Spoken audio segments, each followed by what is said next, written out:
Hey guys, just wanted to showcase this game for my Rogue Arena run when I came up against the Pally. I was at 3-0 at the time, ended up going 5-3 in this run, so it wasn't that great, but I've been doing alright so far. Absolute flyer of start. So, when you're coming up against a Paladin as a Rogue, your hero power is one of your best tools because you can clear off two of his hero powers just for your one. And you want to keep this board clear because we all know Paladins love their buffs. They've got Seal of Champions, they've got Blessing of Kings, they've got all that sort of stuff. So you want to keep their board in check. Now, in this case, I kept the Ooze because I know Paladins have a lot of weapons too. They got a few board clears as well, but generally, apart from Consecration, you generally don't want to play too scared because otherwise their board can get a bit out of control. So I dropped the Undercity Valiant. I could have just weaponed up to start with, but I thought I might as well get something on the board in case he plays a big chunky 2-drop. I can trade straight into it. But he has a Bluegill Warrior, so that sucks. But it's okay because turn 3 comes, I just weapon up. It's fine against Paladin. Always good to have a weapon in your hand, better than none of course.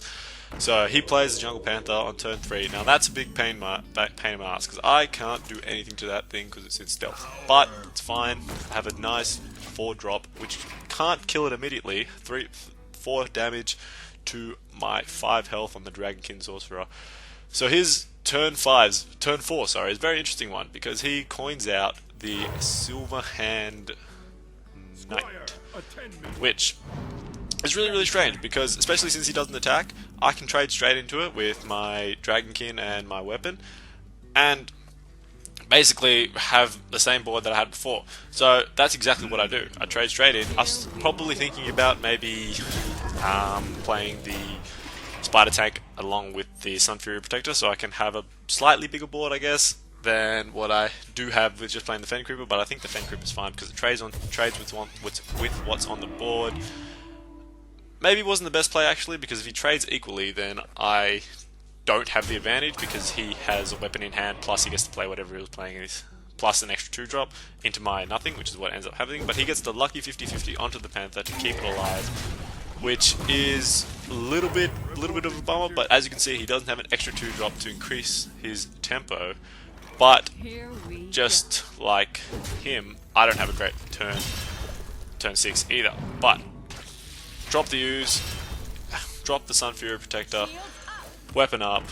I have a decent board to match his board, and as long as he doesn't have like good plays coming in again and again and again, then I should be able to catch up because as you can see in hand I have the Assassinate plus the Sinister Strike, so most things I can deal with. The Infested Tauren in his position is not a great card, but he does have the Seal of Light, so he doesn't have to run the Panther into the Taunt, which is kind of what I was hoping for, but that's the reason why I attacked him in the first place. In case he could get around it, I could just clear it off, no problem, with just another attack with my weapon. So it saves me 4 health in a sense.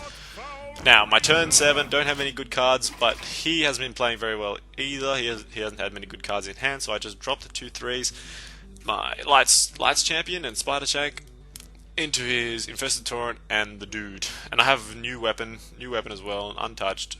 So he plays the Flame Juggler, he gets a lucky juggle into my champion, where he can just run the Tauren in and trade nicely into my board. And I have to deal with this new Sea Giant that he just popped out for 5 bloody mana. Terrible position for me, but I've got the Assassinate, I can deal with that, no problem.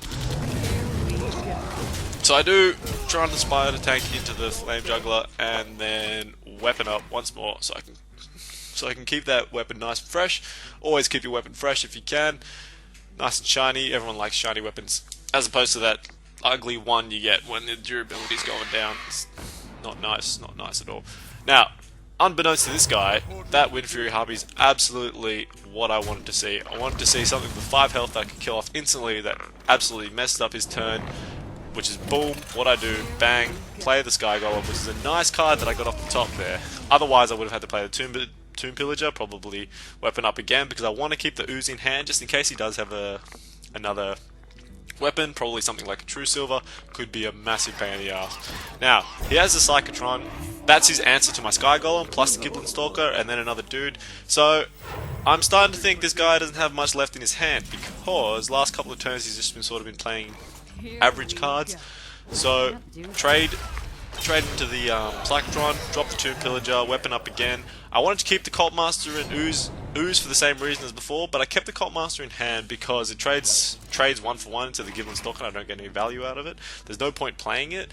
So he gets the lucky draw on this Shifter Xeris. Boom, Sneed's Old Shredder. Now, this is when I started to think, okay, this guy's played Sneeds, he played his Sneeds, came from a lucky ass 1 in a million from the Shifter Xeris. So, what does he have left in his hand? Not too sure. Probably not much because he keeps duding, so I'm not too sure what he's got left in his hand. I'm thinking one of two things here. One, I play the Cult Master, trade into the Sneeds, and see what draws I can get. Hopefully something to answer whatever legendary pops out. But I don't want to do that because that puts me so far behind. I'm left drawing dead into cards, and he's got probably a Ragnaros on board that popped out from the Sneeds. So what instead I do, I play the Stormwind, just go straight face. Okay, because on board he can only clear one of my guys with the Sneeds. So if he clears off the Taunt, I still have 17 damage on board, so because I set up that 2-turn lethal with the Stormwind champion. Now he ends up not having an answer because I'd been thinking that he didn't have any answers for my guys. So luckily I set off that 2-turn lethal, I got the FF and won the game. Now I just thought I'd point out that sometimes trading your entire board into 1 minion is not the greatest thing, and you just go face, try and get the win out, and that's what happened to happen in this.